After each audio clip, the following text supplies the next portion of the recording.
बेटा बहू अपने बेडरूम में बातें कर रहे थे। द्वार खुला होने के कारण उनकी आवाज़ें बाहर कमरे में बैठी माँ को भी सुनाई दे रही थी।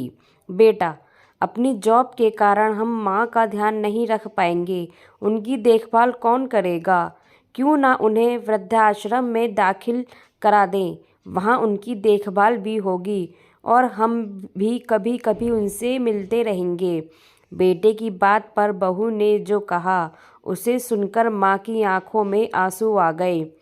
बहू, पैसे कमाने के लिए तो पूरी जिंदगी पड़ी है जी, लेकिन माँ का आशीष जितना भी मिले वो कम है।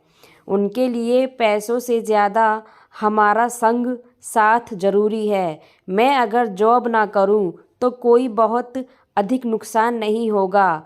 मैं माँ के साथ रहूंगी, घर पर ट्यूशन पढ़ाऊंगी, इससे माँ की देखभाल भी कर पाऊंगी। याद करो, तुम्हारे बचपन में ही तुम्हारे पिता नहीं रहे और घरेलू काम धाम करके तुम्हारी माँ ने तुम्हारा पालन पोषण किया, तुम्हें पढ़ाया लिखाया, काबिल बनाया।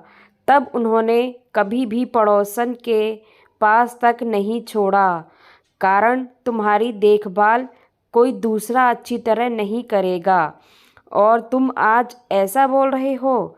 तुम कुछ भी कहो, लेकिन माँ हमारे ही पास रहेगी हमेशा अंत तक। बहू की उपरोक्त बातें सुन माँ रोने लगती है और रोती हुई ही पूजा घर में पहुंचती है। ईश्वर के सामने खड़े होकर माँ उनका आभार मानती है और उनसे कहती है, भगवान, तुमने मुझे बेटी नहीं दी, इसी वजह से कितनी ही बार मैं तुम्हें भला बुरा कहती रहती थी, लेकिन ऐसी भाग्य लक्ष्मी देने के लिए तुम्हारा आभार मैं किस तरह मानूं।